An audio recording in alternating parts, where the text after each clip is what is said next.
Christian Krieger, tout nouveau président de la Fédération protestante de France, mais aussi président de la Conférence des Églises européennes, et cela depuis déjà 4 ans. Merci de nous avoir accordé là quelques minutes dans cette journée de l'Assemblée du Conseil œcuménique consacrée aujourd'hui à l'Europe. C'est donc une journée qui a une grande importance pour toi, cher Christian. Peux-tu nous dire un peu ce qui s'est passé au cours de cette journée ? Oui, bonjour. Mais j'aimerais peut-être tout d'abord vous dire un des enjeux de cette journée, parce que il y a une forme d'incompréhension ou un écart de compréhension du terme sécularité ou sécularisme, si je parle en anglais, entre finalement les Européens et le reste de la chrétienté. Nous croyons que de vivre et de témoigner de l'Évangile dans des sociétés de sécularité, c'est simplement une question de contexte, alors que la plupart des églises sur le plan mondial comprennent la sécularité comme un affaiblissement ou un affadissement de la foi et donc du témoignage. Et donc l'enjeu de cette journée, c'est de montrer comment nous vivons l'Évangile et comment nous en témoignons dans le contexte qui est le nôtre, afin d'avoir peut-être une meilleure compréhension de notre propre situation.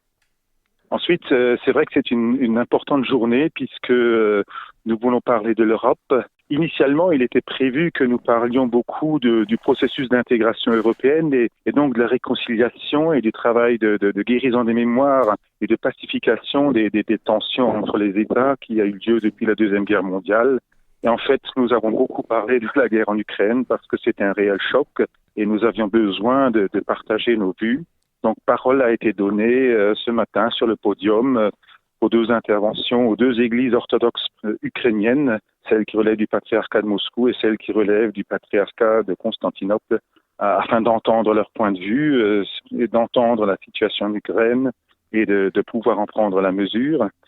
Et puis, nous avons aussi un temps de témoignage sur la question des migrations avec des jeunes, notamment un protestant italien et un prêtre grec orthodoxe d'Athènes qui travaillent dans des organisations chrétiennes accueillant des réfugiés et des migrants qui traversent la Méditerranée. Alors, je crois qu'il y a eu quelque chose de symbolique aussi dans ces dernières heures pour toi en tant que président de la conférence des églises européennes, avec une demande d'accueil au sein de cette conférence d'une des églises orthodoxes ukrainiennes. Oui, effectivement, j'ai été très mobilisé sur la question de la guerre en Ukraine, une partie prenante de diplomatie confidentielle. J'ai fait des visites dans les pays qui accueillaient les réfugiés, donc en Pologne notamment et en Hongrie. J'ai été en Ukraine pour rencontrer et faire des visites de solidarité vers les églises ukrainiennes et j'ai demandé à notre organisation de faire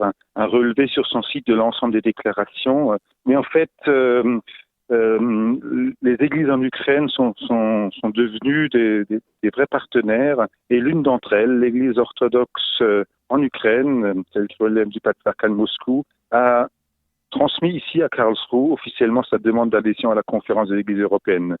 Alors c'est un geste symbolique très fort pour eux, très fort pour nous, parce que cette église écrit ainsi son appartenance à la famille des églises européennes. Et ce genre de gestes, ce sont des actes certes symboliques, mais des actes forts pour leur identité et finalement aussi leur conscience d'elles-mêmes et les liens qui existent entre nous. Alors de la place où tu es, de ces contacts que tu as avec les différentes églises, est-ce que tu as une espérance qu'un dialogue peut être restauré entre ces églises d'Ukraine et le patriarcat aussi de Moscou? Alors peut-être qu'il faut dire premièrement que le Conseil œcuménique des Églises a maintenu l'appartenance de l'Église orthodoxe russe au Conseil œcuménique et donc de fait sont présents ici à Karlsruhe des délégations du patriarcat de Moscou, des délégations d'Ukraine, des 2 églises orthodoxes. Et hier soir, il y a eu une réunion confessionnelle où 250 orthodoxes se sont réunis. Et quelqu'un m'a confié aujourd'hui, un orthodoxe, que c'est le seul endroit sur la planète où tous les orthodoxes se réunissent. Donc, rencontre il y a, célébration commune il y a ici. C'est très beau de voir le langage universel de la musique qui est très soigné par l'organisation de cette assemblée. Alors, un dialogue a sûrement encore besoin de s'établir aussi de manière bilatérale pour avancer, guérir les mémoires, clarifier les différends. Celui-ci, disons pour l'instant, il est encore en espérance.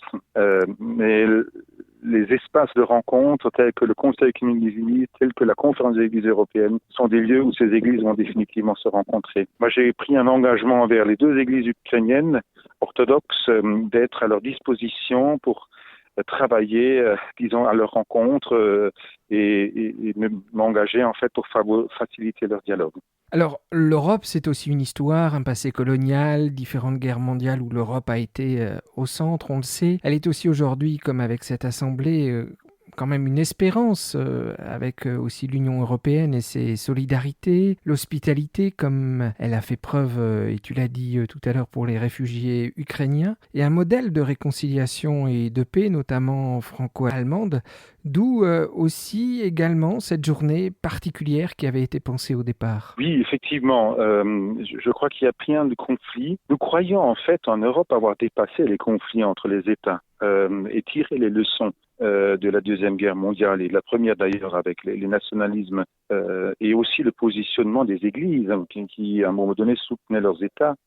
Fait être constater qu'aujourd'hui, une église chrétienne soutient une idéologie politique, donc le patriarcat de Moscou, et que c'est assez dramatique pour nous. Mais nous ne perdons pas l'espérance. Je crois que nous avons une vocation à travailler pour l'éthique de paix. Nous avons une vocation à dire aussi au gouvernement qui pense que la guerre peut être une option, que pour nous, elle n'est jamais une option, que c'est un désastre humanitaire, et on voit bien les conséquences de cette guerre ont affronté toutes les sociétés mondiales. Les chiffres de croissance de la famine sont effroyables. Les crises sociales que nous allons avoir dans les pays avec le prix des énergies sont dramatiques.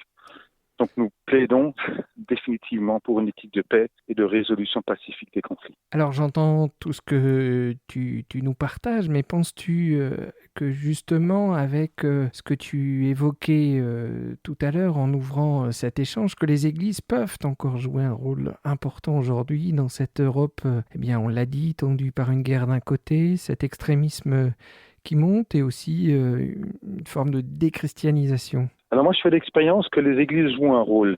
Et elles jouent d'autant plus fortement ce rôle qu'elles parlent d'une même voix. Une parole chrétienne bien structurée, bien représentative, a un impact politique. Je constate que beaucoup de personnes, beaucoup de groupes, beaucoup de mouvements cherchent à influencer les politiques européennes. Et souvent, mes interlocuteurs me disent « il est important que vous parliez aussi » afin de ne pas laisser le champ, j'allais dire du plaidoyer, aux seules voix populistes ou extrémistes, ou au seul discours populiste et extrémiste. Donc je crois résolument qu'on a une capacité d'agir et qu'il nous faut tenir une place.